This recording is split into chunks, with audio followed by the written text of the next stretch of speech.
Morning, morning, morning. It is Friday. It is the 2022 version of August, the 12th, I think. How's everybody doing? How's everybody doing? Welcome back to the Spurs Talk Show.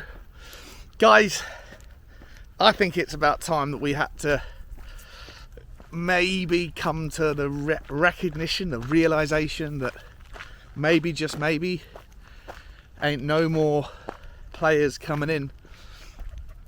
You know, I think it's just there's too many cabs at the rank.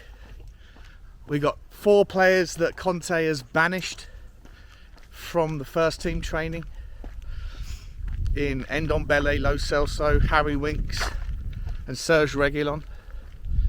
Right, Conte's basically said, get on the phone to your agents, get them into gear, find another club, because you ain't welcome here anymore. And it's proving very difficult, isn't it? You know, it's not like the players haven't had like lots of links away, but how strong they are, we'll never know. It's just paper talk. But you know, Ndombele, we spoke about this a couple of days ago. Napoli are interested apparently. Villarreal are interested apparently. Newcastle United are interested apparently. And you know, Newcastle United will probably make the most. If there was sincere interest there, that would be the best one. Even though it's obviously a small risk that you're selling him to a Premier League club that he can, you know, hurt us on some level. I don't think that's a big enough risk to worry about, knowing the player. But I also think that, you know, they've got more money both for the wage gap and for any fee. But I think at this point in the season, in the cycle, I think we have to just shake hands with the fact that, you know, he was a complete flop. Levy, Paratici, all of them have to just move them on at whatever cost. And if that means zero cost, zero money back, then so be it. But there's nothing, is there? There's no concrete interest in it. Reguilon, really good player. Like, I know he went off the boil at Tottenham, but you know there's a player in there.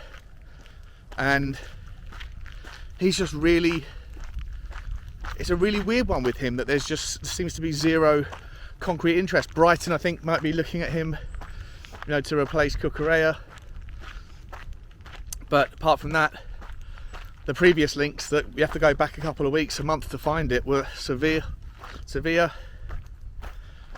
Yeah, but Sevilla have got that guy Acuna at left back, who played against us in the pre-season, and that guy's a brilliant left back. So I don't really understand the link there.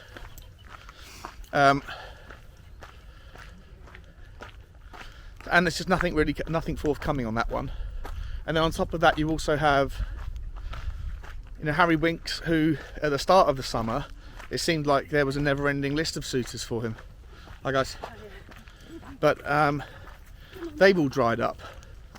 Not surprisingly, people probably done some research and some, you know, highlight, lowlight reels, and realised that he's a bit of a fraud of a player with his stat padding, etc. And then Lo Celso, another player with bags of talent, another player with bags of interest, allegedly, but nothing concrete, because, you know, either we can't agree on a fee, or most of the clubs in Europe just don't have the money. You know, like I remember looking at that Kostic deal when Kostic went to Juventus. I think they paid like 13 million quid for him, and I think he's only on like 50 grand a week. I see that and I'm like, well, how is there such a massive difference in the Premier League?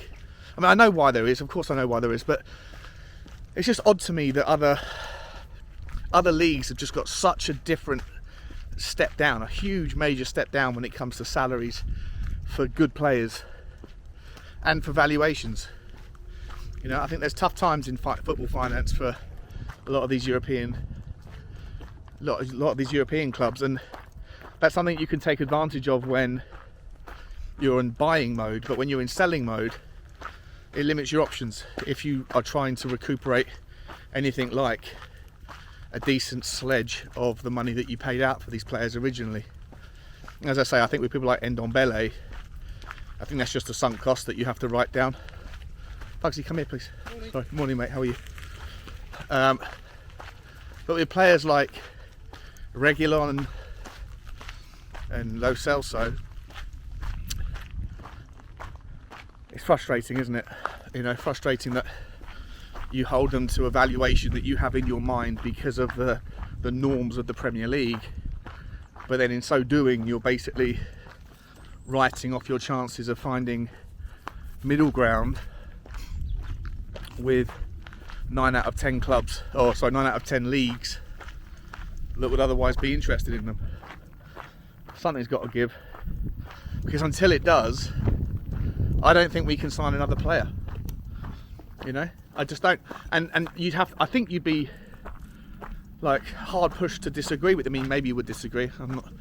It's just an opinion. But when you think about the fact that Tottenham seem to have all their eggs in the Zaniolo basket in trying to get a deal done, but now look like, you know, Mourinho is trying to like curtail or stop the deal altogether. Chelsea are trying to come in and do a swap deal with the American forward whose name escapes me right now. You know, and we've said categorically not interested in Memphis Depay. There's no real strong links with any centre backs at the moment, so I think you have to put 2 and 2 together and think that unless we can move 4 players on, then are we really going to bring players in? Craig Bowler, in one of the comments on the last video I did, listed like all of the squad as he sees it and how the 25 is shaped up. And the only way that there's room for any more essentially is if we do get rid of at least 2 players. And if it's not any of those 4, then it would probably need to be someone like Pape Sarr that you loan out, because he doesn't affect the homegrown or the youth under 23 thing anyway from a Champions League perspective. And so I don't know, I can foresee us really struggling to find any homes for some of these players unless there's a massive cool change in the way that the wind is blowing. But it just doesn't seem like anybody in Europe is really willing to pull the trigger. You know, the only team that seems to be doing a lot of business, doing too much business, is Barcelona, and they've got themselves in a whole bunch of issues born out of some mad, ridiculous rebuild that they're trying to go through. When they got that money in and they've gone, right, well, we've just given away our future revenue streams by selling whatever it was, 20% of TV money or media money, some massive slug of the merchandise or the commercialization of Barcelona, and they got this money in and they've gone and spent a fortune, but they can't register these players. Like, they can't register any of them. Aubameyang, I don't think he's got a squad number yet. Memphis Depay certainly doesn't. I know that Christensen and Kessie, Frank Kessie, however you say his last name, both of those guys were free transfers that apparently they have clauses in their contracts that if they're not registered as Barcelona players by like the 20th of August or something like that, they can exercise a clause which allows them to move on for free. So, I mean, I don't know what the hell's going on at Barcelona. Absolute madness. Absolute madness. Like that we should do a show on that probably on the channel. I don't know if anyone's interested, but like we could break that one down because it's just fascinating from like a business side of football perspective. But I'll have to do a lot of research to fully understand the consequences and what's going on there, but it's just mad, absolute mad. Back to Tottenham. So Yeah, look, I just think that Zaniolo deal is the only deal that looks like it's percolating.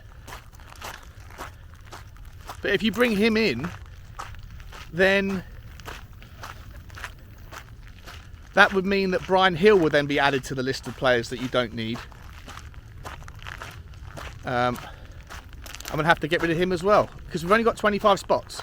Right, 25 spots. And just to go through it real quickly, let's just say Hugo Lloris,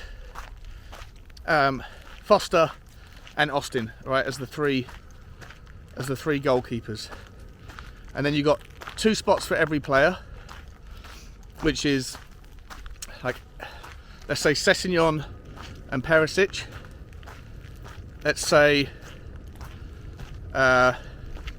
Spence and Emerson.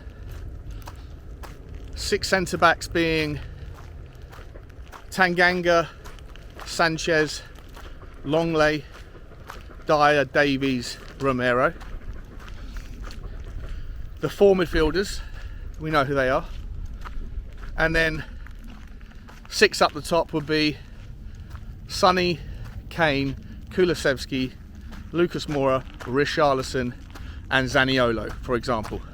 And then you've got 2 extra spots for utility players, which at the moment you could just, for argument's sake, say Pape Sarr and Matt Doherty. So that's your 25. That's your 25 done. And then you don't have Lo Celso, Brian Hill, Ndombele, Harry Winks or Serge Reguilon. That's 5 players that you can't register. And what a shit show. And that's presuming that you get Zaniolo. If you don't get Zaniolo, then let's say you include Brian Hill, you've still got those 4 players. You know? I don't know where the purchases are coming from. We're running out of time. I didn't want this to be a negative video, because it's just like a positing of where we're at. But you know, I think we have to just come to terms with the fact that maybe this is going to be the 25-man squad that we have. We still need to release those 4 players, come what may, however we can. Come on, Bugs, we'll go back now. And so I find it incredibly difficult to think that we're going to sign another centre back. Now, look, on the one hand, I still think it's been a relatively decent window in the players coming in. I think we've improved the squad depth dramatically. You know, we haven't really brought in anybody that, maybe with the exception of Perisic, who immediately comes in and steals a place from a first teamer. I think Longley and Davies, you know what, we don't really know, but I wouldn't say that either's particularly better than the other, but we'll see. And as far as actually Sessegnon and Perisic go, Sessegnon had a really good game against Southampton, and I'm pretty sure he'll start against Chelsea.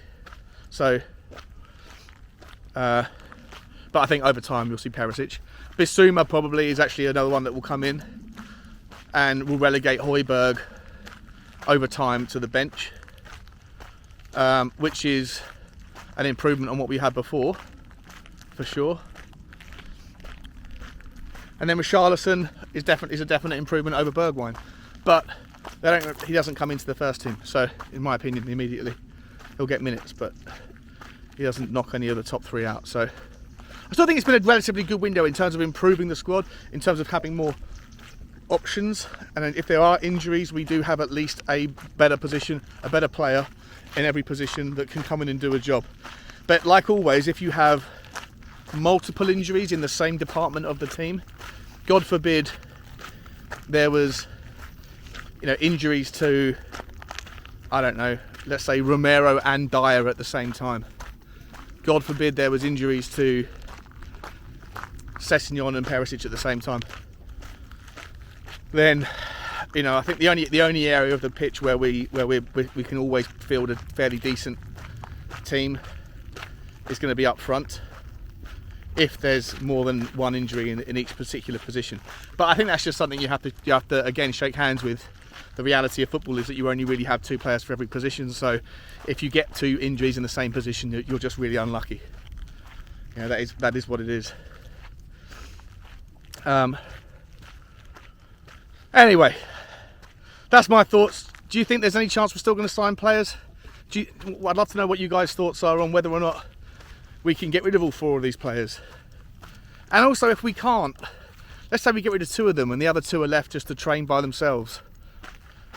Or if we can't get rid of any, like, how do you feel about that? Is that, you know, I don't know if like Harry Winks or Reguilon have done anything like wrong.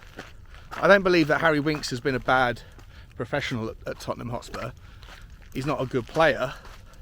He's not a player that we want at the club anymore. But he's never been disrespectful. From what I've heard, he's always been a hard trainer and, you know, takes his job very seriously. I think he just isn't good enough. So to banish him to like train by himself, I don't know how I feel about that really. Maybe it's just, you know, like tough luck. Maybe it's a tactic to get him on the phone to his agent saying, find me any club. You know, find me a club in the Premier League. If you can, I'll go. There's plenty of clubs that I think he could do a good job for. Fulham, Forest, Bournemouth, Everton, Leicester. You know, there's loads of clubs in the Premier League. But maybe if it takes him to step down a league, who knows? Maybe if you go to a championship team that's a sure thing to come back up again next year, that would be a really good way for him to reignite his career. You know, take a step back for a season, grow your confidence, and then come up and do your thing with a team like Norwich or Watford next year. Anyway, that's the end of that part. Little bits of other news, guys. How long have I been talking for? Too long. Other news. Jermaine Defoe has come back to the club. How cool is that? I do like hearing these stories about ex-players coming back to be ambassadors and coaches of various segments of the club, whether it's youth or first team or under 23s or whatever. I find it all, it's very family oriented. I really appreciate that. We've got a lot of ex-players now that are going to help some of the younger names, younger figures at Tottenham to develop. I think Jermaine Defoe will do wonders for people like, obviously I know Dane Scarlett's gone away on loan, but to Portsmouth I think he is. But you know, in next season when he comes back, how good would it be for Dane Scarlett to learn from someone like Jermaine Defoe? You know, one of the best finishers, one of the most clinical finishers in Premier League history, I think. Very he used to pounce, didn't he? He used to pounce on the ball with that turn of pace, make things happen out of nowhere. Great player, and that'd be a nice thing for his career to come back to Tottenham where he's adored and to help pass on the baton to the next generation. Speaking of one of the people of the next generation, Alfie Devine, who is, you know, one of our top talents. He's only got a year or two left on his contract, and he's been tapped up by the likes of Man City and Chelsea and Liverpool, Bayer Leverkusen, Bayern Munich, all sorts of teams in Germany as well, and that he has expressed some level of interest in leaving, or that essentially that it's not for sure that it's not for certain that he'll re-sign a new contract, and that maybe he might do if we were to throw him some minutes this year. And you know what?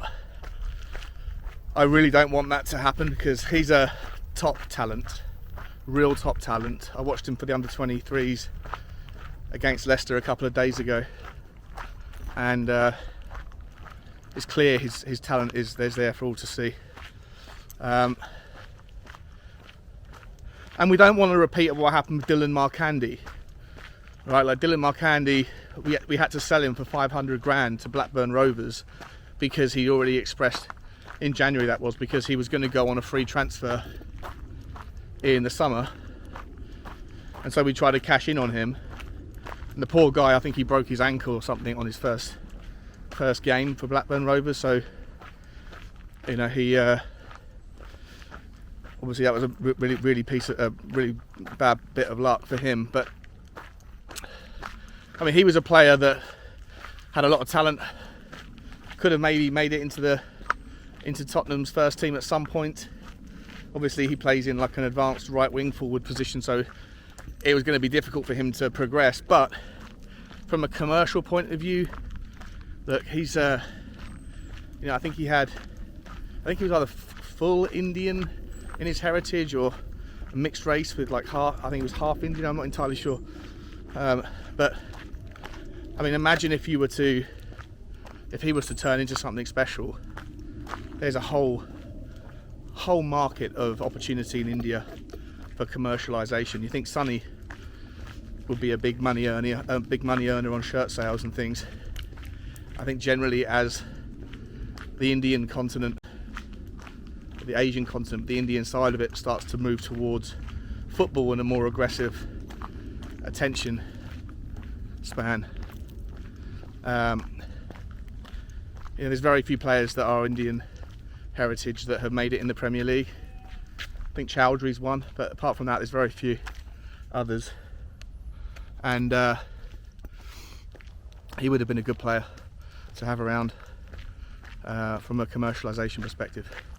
Not necessarily the same for Alfie Devine, but I just don't want to see the same thing happen where we have to sell probably one of our hottest prospects.